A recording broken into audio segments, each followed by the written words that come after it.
Thank you, everyone. It is now my great pleasure to introduce you to today's special guest speaker, Reverend Leon Campbell. Among many youth-focused endeavors, Reverend Leon is the Director of Youth and Family Ministry at the Agape International Spiritual Center, which has one of the largest spiritual youth communities in the country. We're delighted to welcome Dr. Leon, Reverend Leon, to our center. Please give him a very warm welcome.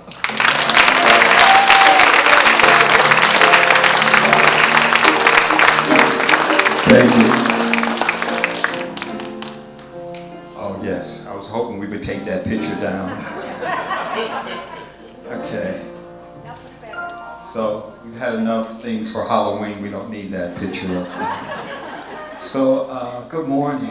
Good morning. I bring you the warmest greetings from Reverend Michael and our entire Agape community. It's so wonderful to be here. When I drove and I parked in the parking lot, I could feel the warmth and the love.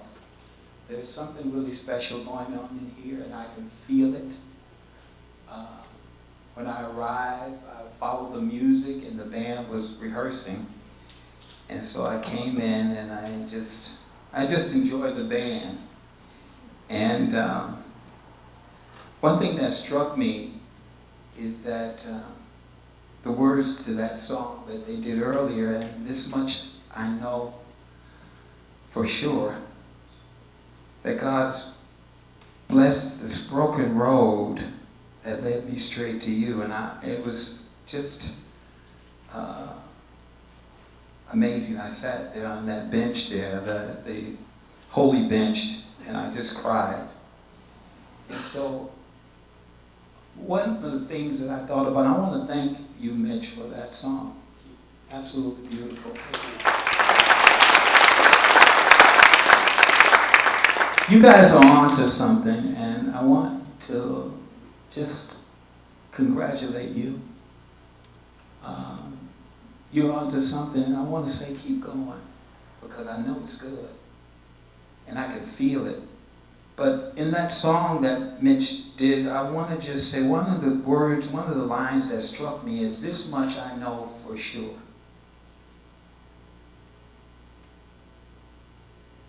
I remember a song by Linda Ronstadt, and it's, "I don't know much, but I know I love you." And that might be all I need to know. And so I want to ask you this morning, what is it that you know beyond the shadow of a doubt? What is it that you know for sure? What is it that you just know? No one can tell you otherwise. What is it that you know beyond the shadow of a doubt? And I thought about that this morning, and I said, one of the things that I know for sure is that God loves us and has a deep investment in each and every one of us. It has to be. That we would appear with such a destiny, with such a resilience, that we would be on this planet through all of the tragedies and the suffering and everything that we go through, that we would make it, we would pull through, that we would, so to speak, survive. That there's something so unique about us that's beyond our histories, our facts and everything. There's something so unique about you and I, that we would create such a beautiful story and tapestry, that we would touch one another, that our ripple effect would change things. What an investment. And beyond our story, there's still something else. And so I just wanted to give you that question this morning. What is it that you know for sure about your life? And I think that's a very important question, because once you begin to recognize that, I'm going to ask you to go for it and so embody this question, so embody the answer. People who will be able to look at you and beyond a shadow of doubt know that what you are and who you are shines so brightly upon you. I always say to people, and my children always tell me, don't tell me what you believe, show me. Show me who you are. So what is it that you know beyond a shadow of a doubt? I also want to share with you that I'm a graduate of the Ernest Holmes Institute, and I'm an eternal student of Dr. Ernest Holmes. And one of the things that I love about Ernest Holmes to this very day is that he says something that will stick with me for the rest of my life, and that is, be open at the top. Out of all the things I've learned in my life, it always comes back to, at the end of the day, be open at the top. Because what you're seeing is not always what it appears to be. What I've formed my opinions about and my judgments and my criticisms is not necessarily what it looks like or what the true picture is. So be open at the top. I'm a big person. I love watching sunsets. I just love how I rush to the beach at times to watch a sunset. And I just sit there and I cry. You know, I'm the biggest baby you'll find. And I'm not ashamed. I cry at movies and I sit there and sometimes I boo-hoo. And I could care less what people, I just, you have these emotions and why not express them? But I love sunsets and I love the colors and the hues and the timbres. I just love it. I say, oh my God, can only God create this? This is so beautiful. And just as the sun is setting and disappearing and everything is going dark, there's a part of me that wants to say, where's my son going? My son is leaving. But at that very same time, perhaps in the East, perhaps in Thailand or somewhere like that, someone is saying, as I'm saying good night, somebody is saying good morning. And so I say that to say that the eyes doesn't give us the full picture. Be open. Be open. There's always more. And I'm going to express some things that there's more, but there's always something more. And we know scientifically that the sun never moved. But there's always this more. So I think about Dr. Ernest Holmes who said, be open. It doesn't necessarily appear. Everything doesn't appear as, or outpicture what we see. There's so much more. There's so much that I'm being prompted because of what you're doing here. You are pulling these things out. I just want to say that. This month, in our youth and family ministry, our theme is wisdom.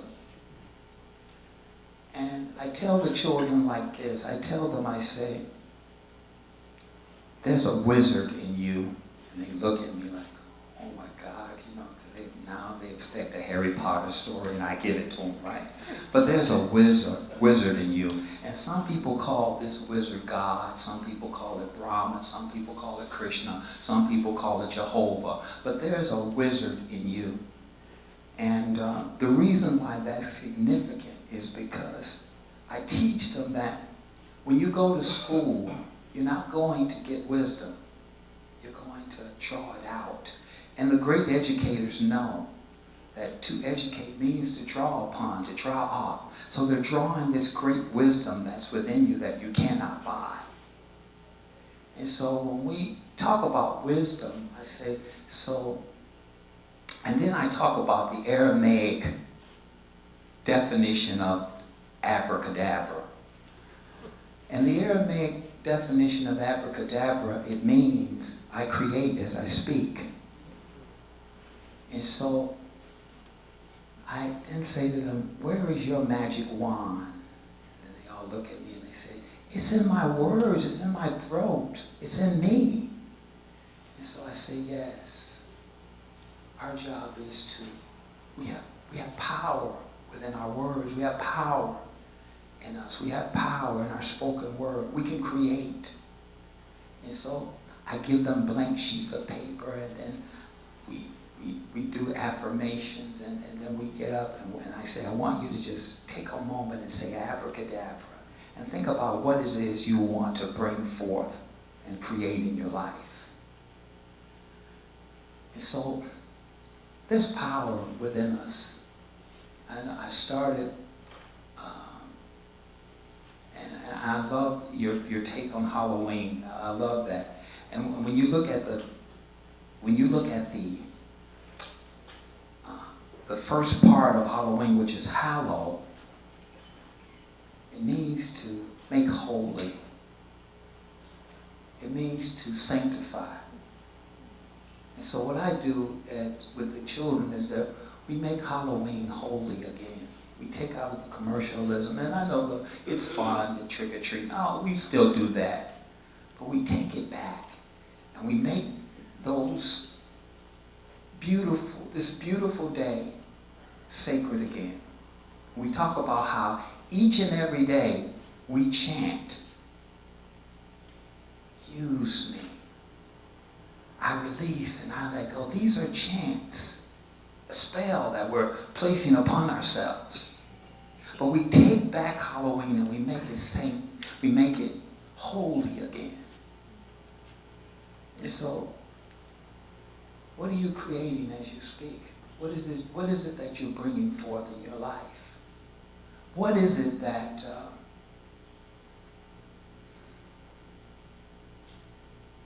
we started about some of the things that you guys are doing here? And I don't want to get too far off my topic. I don't have days to talk to you. But my topic is Command My Life. It's here for you, and it's taken from the beautiful song that was written by Reverend Michael and Ricky. It's called Use Me. And I think it's one of the most beautiful songs ever written because it gives us a glimpse. It gives us a glimpse to the nature of ourselves, the nature of God. And it gives us a glimpse into our role in this universe. Use me, and here I'll abide as you show me all that I must do. And it dispels the notion that we're here to use God. And God is our servant. God is our UPS person. God is our FedEx person. But no, we're here to be used by God. We'll just take a moment. Let's take a breath. I'm thinking about Mitch's piano.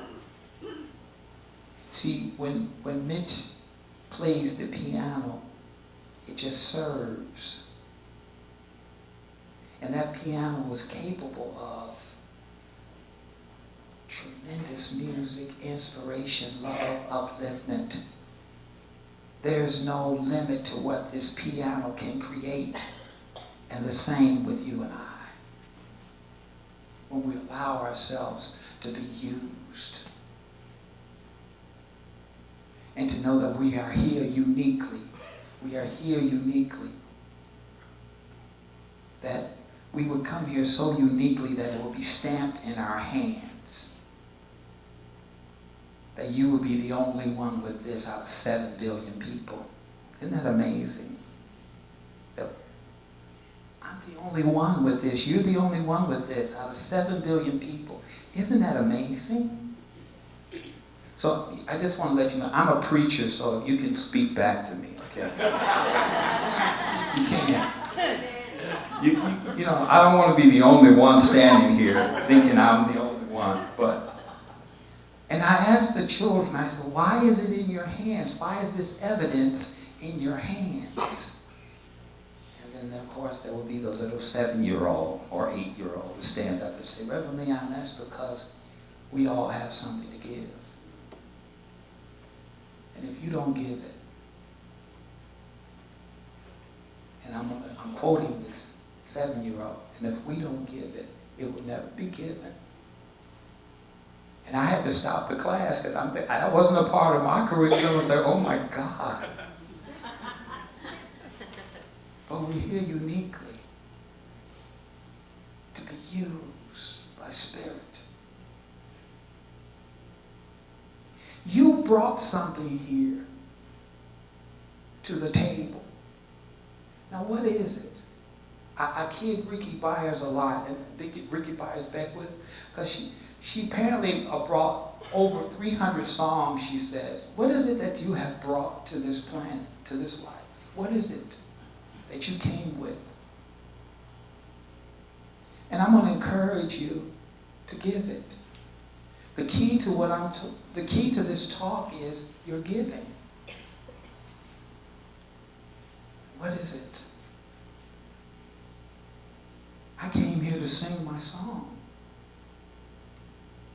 And when you give, you catch a glimpse. You catch a glimpse of greater living and greater life. So use me, oh God. I stand for you, and here I'll abide as you show me all that I must do.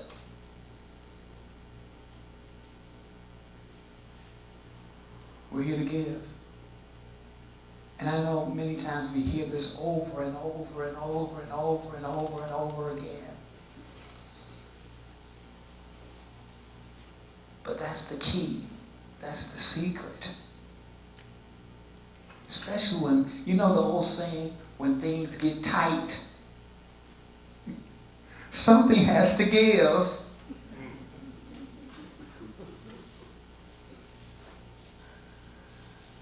So we become aware that right where we stand is the answer. Right where we stand is the fulfillment. Right where we stand is the joy. Right where we stand is the inspiration.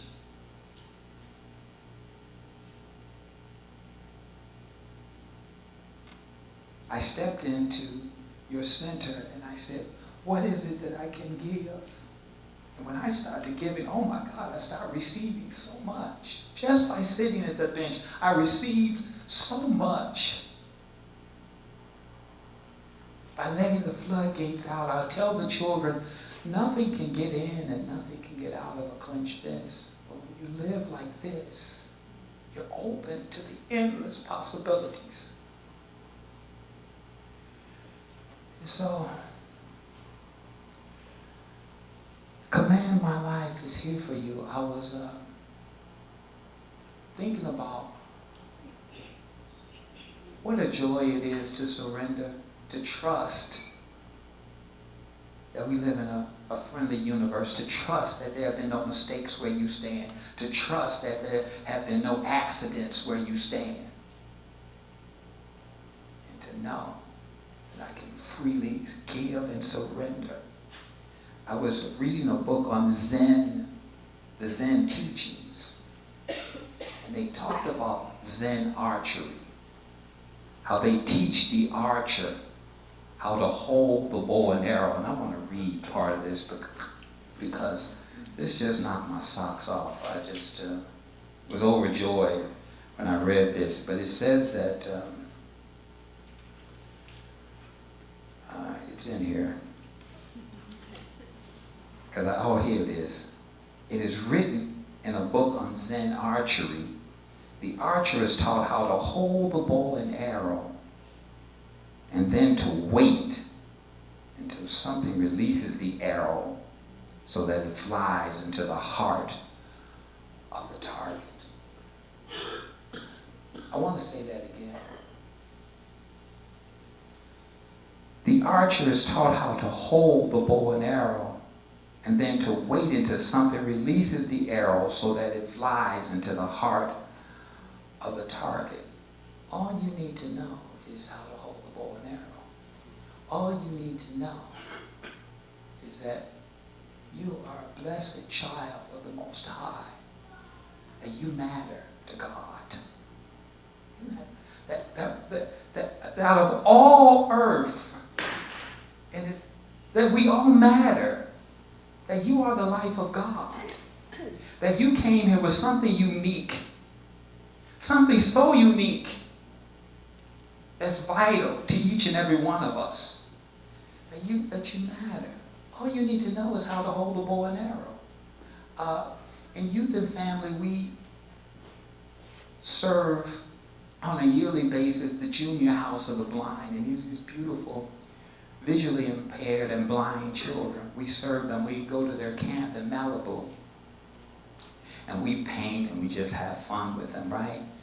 And so one day, during our break,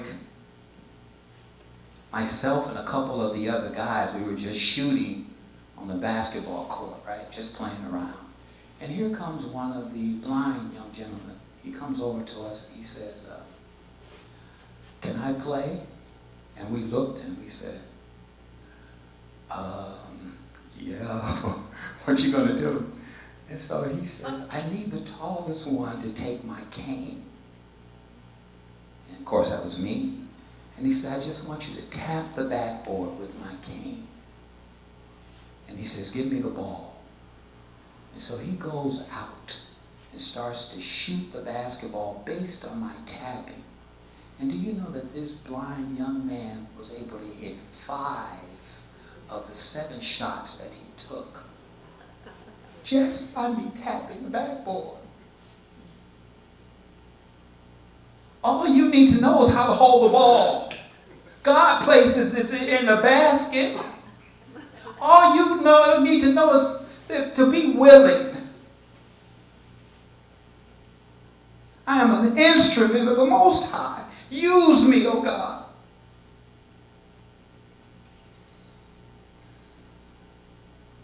And watch what happens. And watch what beautiful music you will be able to create.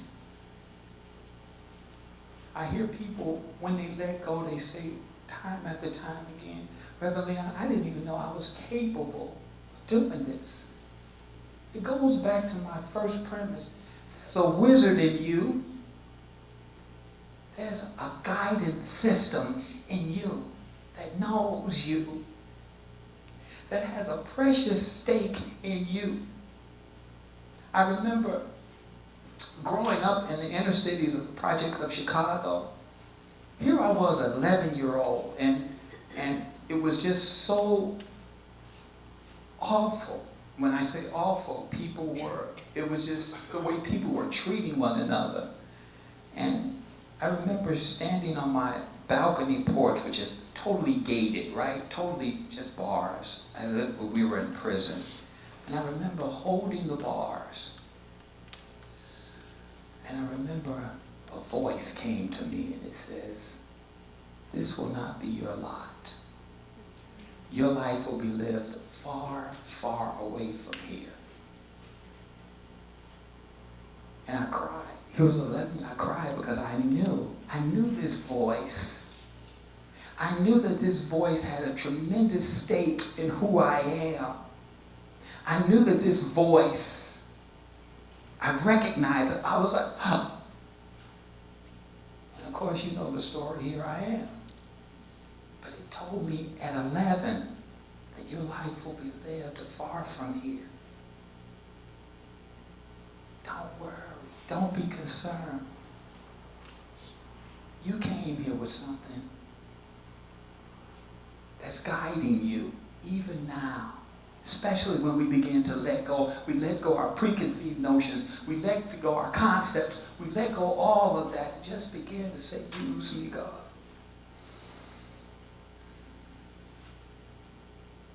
That's why I love to hear accomplished pianists, because they can give you at least some of the possibilities of this piano, the notes that it can create, the music that it can recreate, the inspiration that it can bring. It's the same with you and I.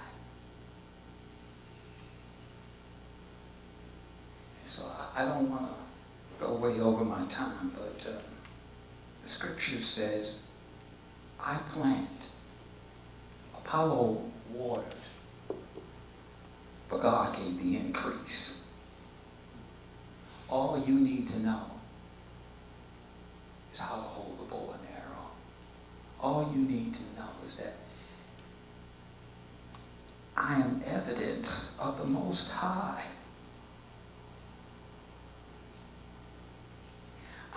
vital piece to the universal puzzle. Even now, you are causing a ripple effect. You don't have to have 5,000 people in here. You don't have to have 1 million people in here. You are causing a ripple effect on this planet. You're doing something great. I'm going to encourage you to keep going. You're doing something magnificent. I'm going to encourage you to keep going. In spite of the media, in spite of what you hear on TV, you are making a difference. And just know there have been no mistakes where you stand.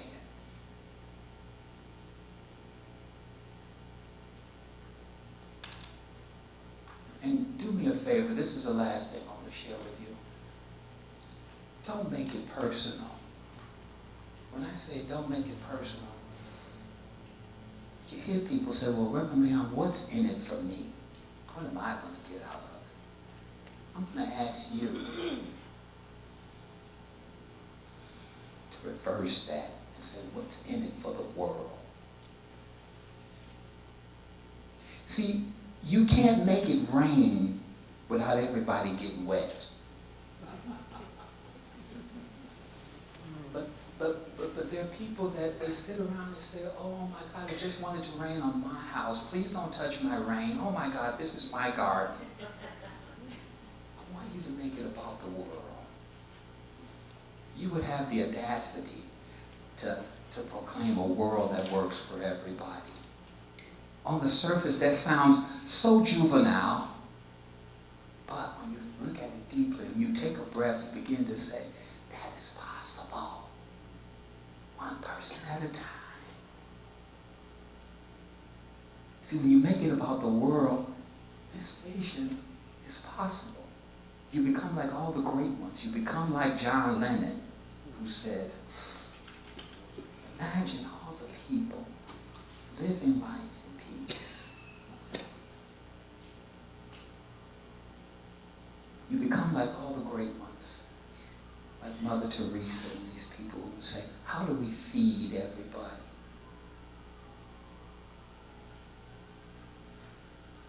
And the residual effects have to be enormous. You're doing something wonderful. You're doing something great. Use us, oh God, as we turn within for prayer. Use us, oh God.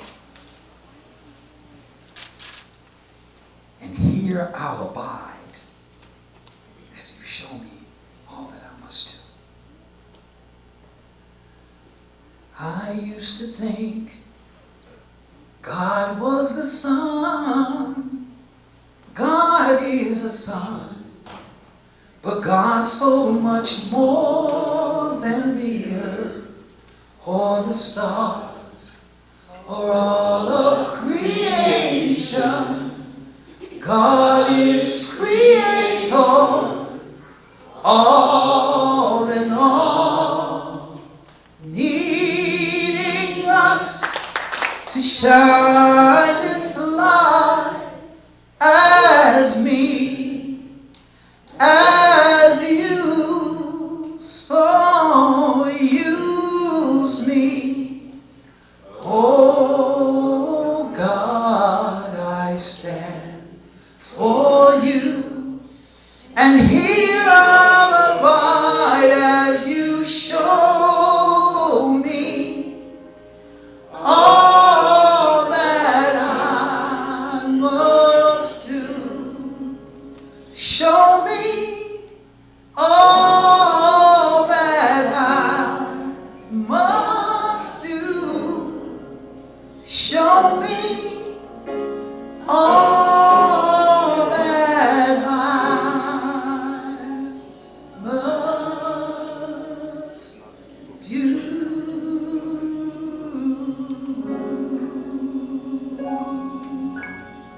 And so it is.